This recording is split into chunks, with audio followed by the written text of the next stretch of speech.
so fucking laggy.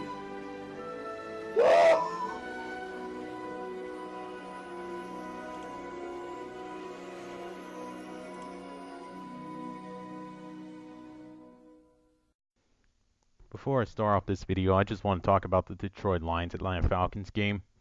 I just watched the last seconds. Atlanta was ahead by 30 to 26. Matthew Stafford's pass to Golden Tate for a touchdown got overturned because he placed the ball on the white line, but he didn't cross it over the goal line. So they overturned it. Plus, Brian Poole was on his ass and he touched him at the last second. So, Detroit fans, how's it feel? Oh no, I don't want to shit talk right now.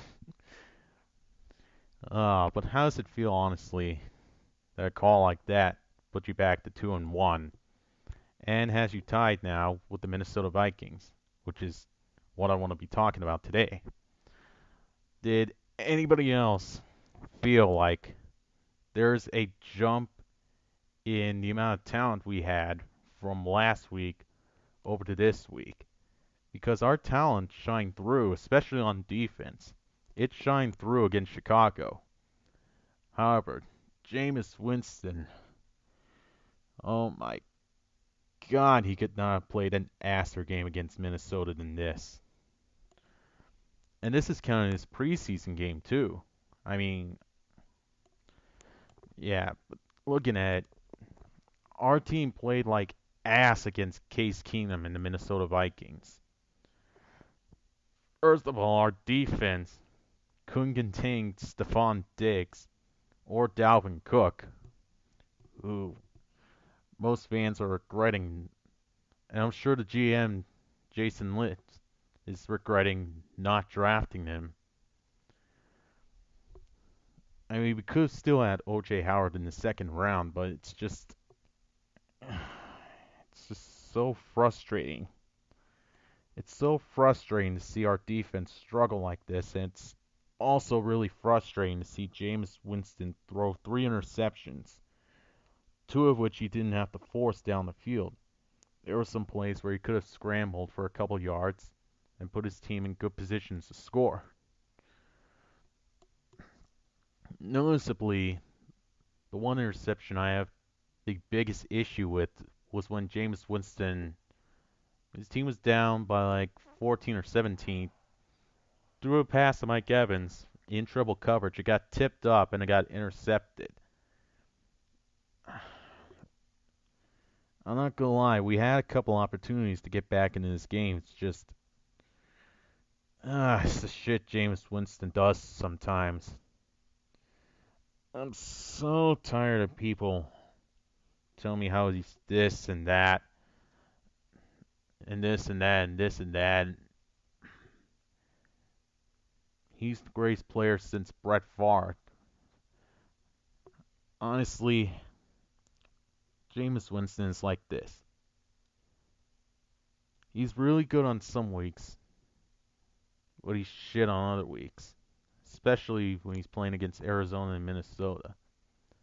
It's just the inconsistency of Jameis Winston is really shining through this week. And Dirk Coder has to pick up on this too.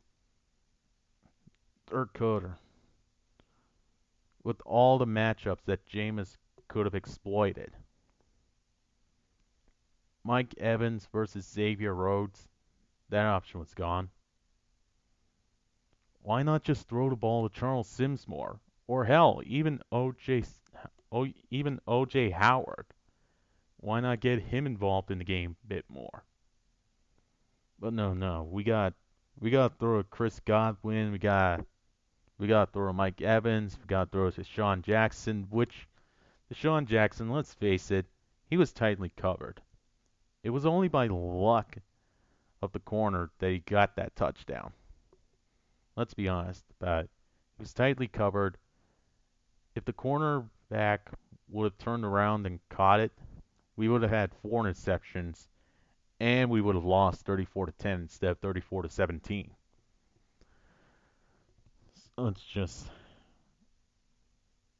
and then with our defense, we couldn't get any kind of attack going until the starting 7 minutes of the fourth quarter. Ugh, man. And then all the injuries. All the motherfucking injuries we've had to deal with today. Gerald McCoy getting injured twice.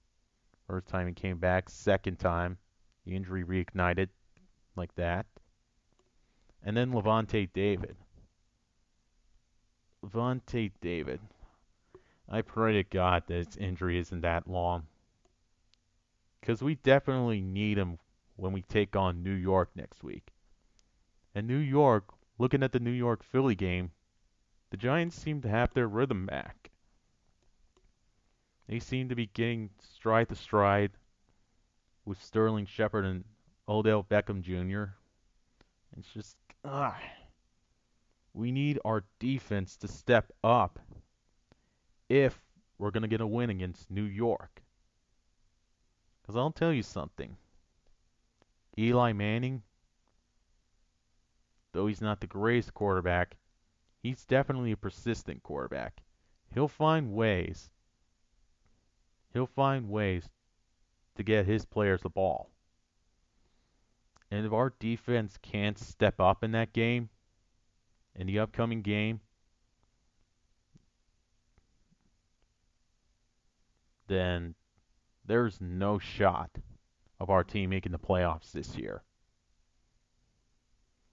And then with New England, you can put New England down for a win. Our defense isn't going to do shit anyways if they continue playing like they did today. So fuck it. Just put them down for a win in the column. For the Atlanta Falcons, you can put them down for 2 wins too. You can tell just how frustrated I am today. Just having to watch our chances fly out the window because of Jameis and his decision making. Just forget it. I already said what I wanted to say. I'm just gonna go have some burgers and mashed potatoes. I'll see you all next week.